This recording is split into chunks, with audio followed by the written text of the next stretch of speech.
私が P とショックリーダーを、結束する場合に使うシステムは、FG ノットという結び方です。私の場合は、人差し指に1、2、3、4、5、6、7回巻きつけます。そして、もう薬指に1、2、3。これ内側になってますね。ちょっとこれが短いなと思えば、1個外せば長くなり、長さ調節ができます。そして、編み込んでいく作業ですね。下から入れます。ここをこうなった状態で、こう指押さえます。押さえながら、ちょっとこう、押さえながらこう、ひねります。この状態ですね、手が。こちらの左手が非常に大事です、動作が。入れます。ひねります。この状態で。で、また、この中に入れます。ひねります。これ一番最初の状態に戻りましたね。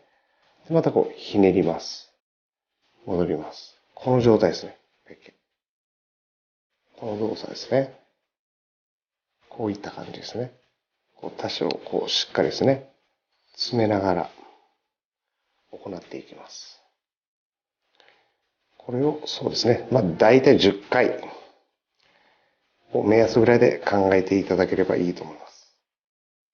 この状態になりましたね。この状態になったところで外します。ここをしっかり押さえた方がいいですね。離してしまうとばらけてしまうので、しっかりこう押さえた状態で行います。このショックリーダーとメインラインの P ですね。2つ束ねた状態で、この外掛け結びですね。外掛け結びを行います。このフリルですね。2本重ねた状態。このような仮止めになってます。システムを作るときに、切れやすくなります。要はライン同士が擦れますから。その摩擦熱を起こさないために、ちょっとこう、湿らせます。そうですね。湿らせた状態で、この P ラインの余った方ですね。これを口に加えます。そして、3方向が均等にこう、なるように締めます。今ぐっと締まっていくと、ちょっとこのオレンジ色が濃くなったと思います。これでしっかり締まっている状態になってます。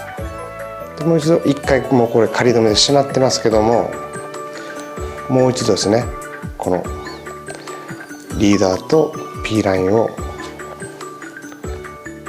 2つこう重ねます。重ねて外掛け結びですね。合計で3回になりますね。3回ぐらい止めたところで切ります。ちょっと頭のショックリーダーの残った部分ですね。ちょっと長めに残されてP ラインを焼かないようにですね、気をつけてちょっとこうリーダーの頭の方をこう焼きます。そこコブができますね。でこのコブに対してですね、こう入れていきます。この中に隙間をちゃんと埋めるように P ラインとリーダーを重ねて詰め込んでいきます。はい、これ詰まった状態ですね。これでリーダーと P ラインがしっかりこう一体になった状態ですね。一体になった状態で、今度は本線に対してですね、最後の巻き付けの仕上げを行います。ここに外掛けですね。上からまずこの中に通してこう引っ張ります。で、最初のこの1回目はしっかりですね、ぐっとこうちょっと方向をずらしてきちっと締めることが大事ですね。次に今度は先ほどは上からいったんで、今度は下からですね。ラインの下から通します。下から通してまた締めます。これもある程度の力を入れてこう締め込んでいきます。今度上から。交互交互ですね。だいたい目安としては、まあ、7、8回。こう、面がきれいに段差がないようにできてますよね。まあ、これぐらいで小さい結び目ができました。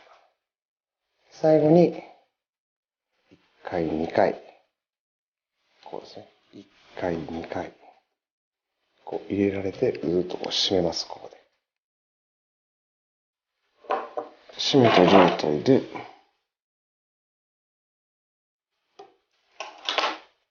余った部分を切ります。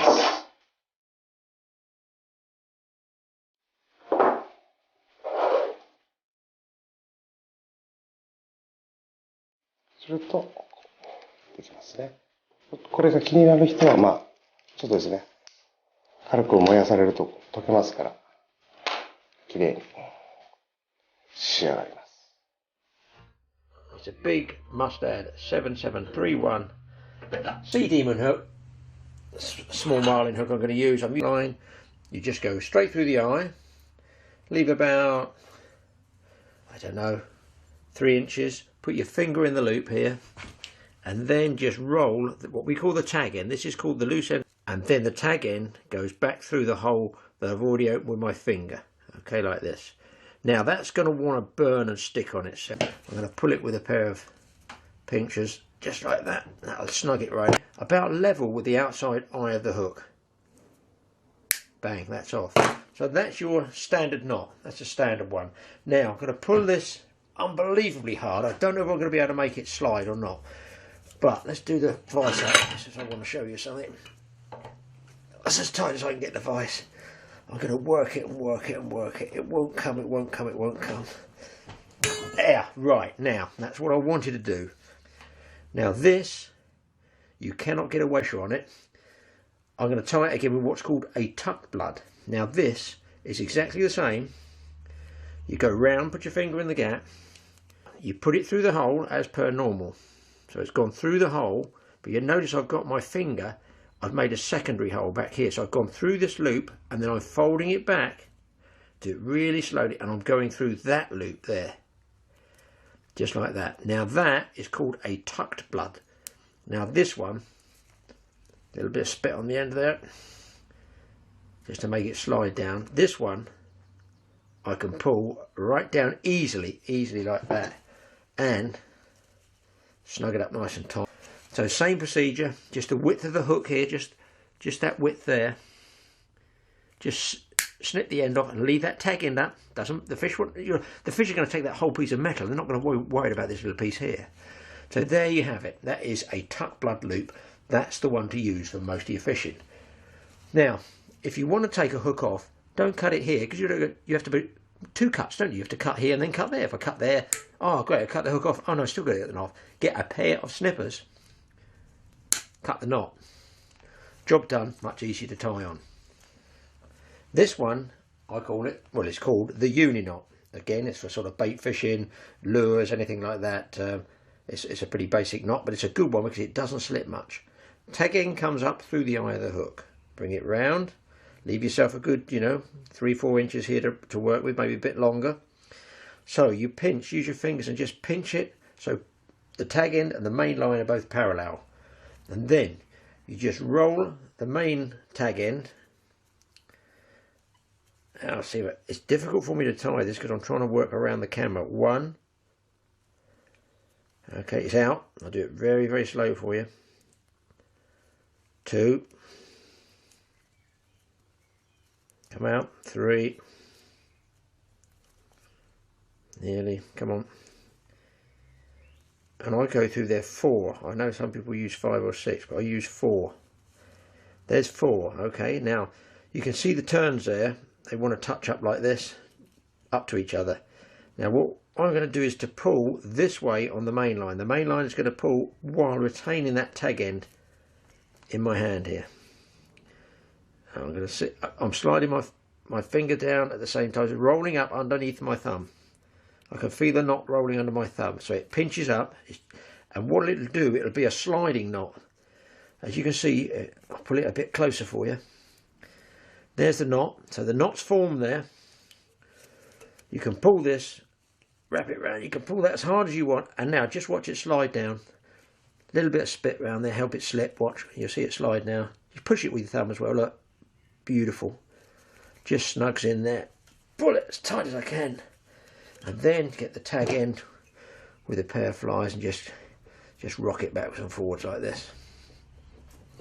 Okay, again, the tag end with this one doesn't stick outwards, it doesn't stick out here, it faces more along the shank. Now you can snip it off a little bit closer, but I still don't like doing that. I still like about there. I like to leave that little tag in there just in case anything does give under there. Now this one, we'll take a few wraps and we'll give it the treatment.